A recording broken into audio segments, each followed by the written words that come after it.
Significant other. इस कहानी की शुरुआत में हमें आसमान से लाल रंग के ऑब्जेक्ट को धरती की तरफ आते हुए दिखाया जाता है, जो कि एक जंगल में गिरता है।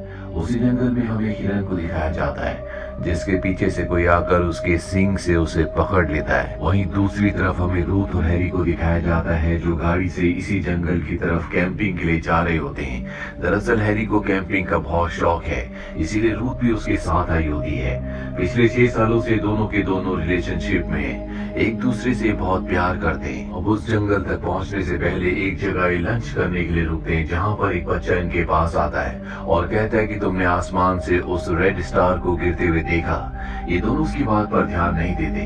उन्हें लगता है कि छोटा बच्चा है, ये ऐसी कुछ मनगढ़ंत बात कर रहा है। अब इस जगह से निकलने के बाद ये दोनों के दोनों अपनी हाइकिंग शुरू करते हैं। इस जगह का नाम होता है रेड रिज ट्रेल। यहाँ पर हैरी पहले भी कई बार आ चुका है, और जब ये दोनों के दोनों हाइकिंग करते हुए आगे बढ़ रहे होते हैं, तभी रूथ को ऐसा लगता है कि जैसे कोई उनका पीछा कर रहा है, पर हैरी को उसकी बात पर विश्वास नहीं होता। और पूरा दिन हाइकिंग करने के बाद रात को एक जगह ये कैंप लगाते हैं, और जब ये अपने टेंट के अंदर सो रहे होते हैं, तभी रूथ को ऐसा एहसास होता है कि बाहर कोई है। वो लाइट लेकर बाहर आती है और देखती है कि उसके सामने एक हिरन है। वो उस हिरन को देख ही रही होती है कि तभी पीछे से हैरी आ जाता है। रूथ डर जाती है, और अब हिरन इस जगह से जा चुका है। वो हैरी को पूरी बात बताती है, लेकिन हैरी उसकी किसी बात पर विश्वास नहीं करता। उसे लगता है कि उसका ये सिर्फ वहम है। वैसे भी हैरी पहले कई बार कैंपिंग के लिए आ चुका है। अब अगली सुबह एक बार फिर से ये अपनी हाइकिंग शुरू करते हैं, और हैरी रूथ को एक बहुत ही खूबसूरत जगह ले जाता है, जहाँ से समंदर बहुत सुंदर दिख रहा होता है। दरअसल ये इस जगह का सबसे सुंदर नजारा है, और इस जगह पहुंचने के बाद हैरी रूथ को शादी के लिए प्रपोज करता है। वो उसे रिंग देना चाहता है, लेकिन रूथ को तभी एंजाइटी अटैक आ जाता है। वो बहुत ज्यादा पैनिक हो जाती है, जिसके बाद हैरी उसे उसकी टैबलेट देता है, और रूथ अब थोड़ा सा नॉर्मल होना शुरू हो जाती है।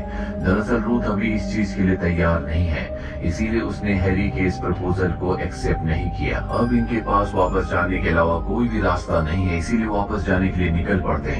रात होने पर एक बार फिर से एक जगह अपना टेंट लगाते हैं, और जब सुबह रूथ उठती है तो देखती है कि वहाँ पर हैरी नहीं है। दरअसल उसने उसके लिए एक नोट छोड़ा होता है कि वो वॉक के लिए जा रहा है, कि उसका मूड नॉर्मल हो सके और जल्दी वो वापस आ जाएगा। अब यहाँ पर रूथ अकेली है, इसीलिए वो अपने डॉक्टर को कॉल करती है, लेकिन इस जगह पर कवरेज नहीं होता। वो कवरेज लाने के लिए इधर उधर घूमना शुरू कर देती है। डॉक्टर को कॉल भी लग जाता है, लेकिन वो उससे बात किए बिना ही फोन को डिस्कनेक्ट कर देती है। और तभी वो देखती है कि पेड़ के नीचे एक हिरन मरा हुआ है। उसके ऊपर ब्लैक कलर का अजीब सा सब्सटेंस होता है। ये सब देखकर रूथ को बहुत अजीब लग रहा होता है, क्योंकि रात को उसने इसी हिरन को देखा था। हैरी भी अब यहाँ पर आ जाता है, जिससे रूथ को शक्ति मिलती है, हिम्मत मिलती है। वो हैरी को बताती है कि रात को मैंने इसी हिरन को देखा था। हैरी उस हिरन के पास जाता है और रूथ से कहता है कि इस जंगल में इस तरह के पता नहीं कितने हिरन होंगे, इसीलिए हम इस बात पर श्योर नहीं हो सकते कि रात को तुमने इसी हिरन को देखा था। दरअसल इस हिरन की मौत बहुत ही अजीब तरीके से हुई होती है। इसकी बॉडी को ब्लैक कलर के सब्सटेंस ने पूरी तरह से कवर कर लिया होता है। हैरी का कहना होता है कि ये किसी बीमारी की वजह से मरा है, इसीलिए इसके साथ ऐसा हुआ। हालांकि रूथ को यहाँ पर बहुत डर लग रहा होता है, लेकिन हैरी उसे कहता है कि तुम चिंता मत करो, मैं तुमसे वादा करता हूँ कि मैं तुम्हें कुछ भी नहीं होने दूंगा। ये एक रात और यहीं पर गुजारते हैं, और अगली सुबह जब हैरी ब्रेकफास्ट बना रहा होता है तो रूथ जंगल में टहलने के लिए जाती है। तभी उसे अपने सामने एक गुफा दिखती है, और जब वो उस गुफा के अंदर जाती है तो देखती है कि वहां पर एक नीले रंग का सब्सटेंस यानी कि पदार्थ पड़ा हुआ है। और तभी पीछे से कोई आता है, जिससे वो जोर से चीखती है। इसके बाद क्या हुआ हमें कुछ पता नहीं चलता। वहीं हैरी को दिखाया जाता है, जो बहुत देर तक रूथ का इंतजार करता रहता है, और जब वो वापस नहीं आती तो उसे ढूंढने के लिए जाता है। जल्दी उसे रूथ मिल जाती है। रूथ उसे बहुत अजीब तरीके से देख रही होती है। उसका पूरा बिहेवियर चेंज हो चुका है, लेकिन हैरी इस बात को ऑब्जर्व नहीं करता। और अब ये जंगल से इस जगह से निकलने के लिए अपना सफर तय करते हैं। पूरा दिन हाइकिंग करने के बाद एक जगह ये अपना कैंप लगाते हैं, लेकिन रूथ पूरी रात नहीं सोती। वो जैसे लेटी थी वैसे ही रहती है। अगली सुबह भी वो खोई खोई रहती है।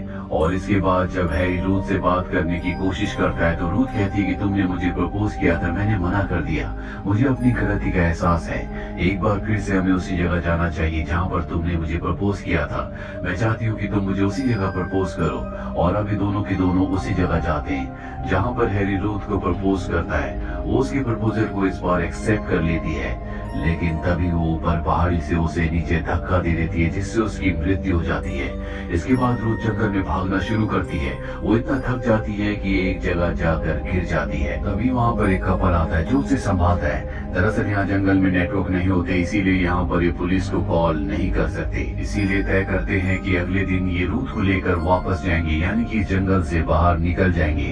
रात को रूथ उनके पास आती है और तभी वो उनकी तरफ चाकू तान देती है। लेकिन ये चाकू उनके लिए नहीं होता, बल्कि उनके पीछे खड़े हैरी के लिए होता है, जो अचानक से वापस आ गया होता है। हैरी को देखकर वो डर जाती है और उस जगह से भागना शुरू कर देती है। हैरी उस कपल को मार देता है, जिसके बाद वो रूथ की तरफ बढ़ता है और अब रूथ के सामने आकर वो कहता है कि तुम्हें सब कुछ कैसे पता चला। रूथ बताती है कि जब मैं उस गुफा में गई थी जहाँ पर वो नीले रंग का पदार्थ था, तो मैंने वहाँ पर हैरी की डेड बॉडी को देख लिया था, जिसके बाद मैं समझ गई थी कि जो हैरी मेरे साथ है वो असली हैरी नहीं है। दरअसल रूथ के सामने जो इस वक्त हैरी होता है, ये कोई हैरी नहीं बल्कि एक बहरूपिया है। इस कहानी की शुरुआत में आसमान से जो लाल रंग के ऑब्जेक्ट को धरती की तरफ गिरते हुए दिखाया था, उसमें ये एलियन आया था, जो कि बहुत ही अजीब स्पीसीज है, जो किसी के भी रूप को धारण कर सकती है। साथ ही वो किसी की भी फीलिंग्स को, उसकी यादों को अपने दिमाग में स्टोर कर सकती है। और रूथ इसीलिए पूरी तरह से शांत हो गई थी, क्योंकि उस गुफा में जाने के बाद उसे पता चल चुका था कि जिस हैरी के साथ वो है, वो हैरी नहीं है जिसे वो प्यार करती है। इसीलिए रूथ ने उसे ऊपर से धक्का देकर मारने की कोशिश की थी, लेकिन अब भी ये जिंदा है। दरअसल ये एलियन सबसे पहले किसी भी प्लेनेट पर जाता है और अगर इसे वो प्लेनेट पसंद आ जाए तो ये अपने साथियों को भी बुला लेता है। और अब हैरी के अंदर जो ये एलियन है वो रूथ को मारना चाहता है, लेकिन वो चाहकर भी उसे मार नहीं पाता, क्योंकि इसने हैरी की सारी यादों को, उसकी फीलिंग्स को एब्जॉर्ब कर लिया है। और उसके अंदर अब क्योंकि हैरी की फीलिंग्स है, जो कि रूथ से बहुत प्यार करता है, इसीलिए रूथ को मार नहीं पा रहा होता। दरअसल हैरी के रूप में इस एलियन के लिए सब कुछ नया एक्सपीरियंस होता है, क्योंकि आज से पहले कभी भी ऐसे प्लेनेट पर नहीं गया था जहाँ इंसान या कोई भी जीव किसी से प्यार करते हो। ये फीलिंग्स इसके लिए नहीं है, जिसे एंजॉय भी कर रहा होता है। और अब रूथ को बीच के पास ले जाता है, जहाँ पर इसका स्पेसशिप भी होता है, जो कि एक बलून की तरह होता है। ये एलियन रूथ से कहता है कि जल्दी यहाँ पर मेरे जैसे और भी मेरे साथी आने वाले हैं, जिसके बाद वो इस पूरे प्लेनेट को खत्म कर देंगे। मैं चाहता हूँ कि तुम मेरे साथ चलो, क्योंकि मैं तुमसे प्यार करता हूँ। लेकिन रूथ इससे छुटकारा चाहती है। तभी वो समंदर में एक शार्क को देखती है, जिसके बाद वो इस एलियन को जख्मी करके पानी में समंदर में भाग जाती है। ये एलियन भी उसका पीछा करता है। अब क्योंकि इसके शरीर से खून निकल रहा होता है, इसीलिए शार्क उसके ऊपर हमला कर देती है। मौके का फायदा उठाकर रूथ वहाँ से भाग जाती है। वो उस जगह जाती है जहाँ पर इनका टेंट होता है। उसे एक बार फिर से एंजाइटी अटैक आता है, लेकिन उसके पास अब एक आखिरी पिल बची हुई है, वो उसे खा लेती है। और वो एलियन हैरी के रूप में एक बार फिर से उसके पास आ जाता है। वो समझ चुका है कि वो उसे ऐसे एक्सेप्ट नहीं करेगी, इसीलिए वो उसे उस नीले रंग के सब्सटेंस से अपने अंदर एब्सॉर्ब करना शुरू कर देता है, जो कि उसका एक तरीका है जिससे वो किसी भी इंसान को, किसी भी जीव को पूरी तरह से एब्सॉर्ब करके उसी का रूप ले लेता है। सारी फीलिंग्स, सारे दर्द, सारी खुशियां उसके अंदर उसी इंसान की आ जाती है। और अब जब ये रूथ को एब्सॉर्ब कर लेता है तो ये उसी के रूप में बदल जाता है। लेकिन रूथ के साथ उसका गम, उसके दुख, उसकी एंजाइटी, जिस वजह से उसे पिल्स खानी पड़ती थी, वो सब भी इस एलियन के अंदर आ जाती है। जिसे एलियन बर्दाश्त नहीं कर पाता, उसे एंजाइटी अटैक आना शुरू हो जाते हैं। और इसी मौके का फायदा उठाकर रूथ उसके ऊपर हमला करती है, जिसके बाद वो वहाँ से भाग जाती है। लेकिन रूथ को पता नहीं होता कि इसे मारना इतना आसान नहीं है। वो अपने आप ही हील हो रहा होता है। और अब रूथ अपनी गाड़ी तक पहुंचकर इस जगह से निकल जाती है और तभी उसकी गाड़ी का रेडियो अपने आप ही ऑन हो जाता है, जो सुनकर वो पूरी तरह से हैरान हो जाती है, क्योंकि इस रेडियो के जरिए वो एलियन उससे बात कर रहा होता है। और अब जब रूथ आसमान की तरफ देखती है तो वहाँ पर बहुत सारे उसी तरह के एलियन शिप धरती की तरफ आ रहे होते हैं, जिस तरह का एलियन शिप उसने बीच के किनारे पर देखा था। इसका मतलब उस एलियन के बहुत सारे साथी अब धरती पर आ चुके हैं, जो पूरी धरती पर कब्जा करना चाहते हैं। आपको क्या लगता है, क्या एलियंस धरती पर कब्जा कर पाएंगे, या रूथ के पास जो एलियंस की अब इंफॉर्मेशन है उससे वो एलियंस का खात्मा करने में सरकार की मदद करेगी? कमेंट बॉक्स में जरूर लिखें। तो ये थी पूरी कहानी फिल्म सिग्निफिकेंट अदर की। उम्मीद करते हैं कि आपको ये कहानी पसंद आई होगी।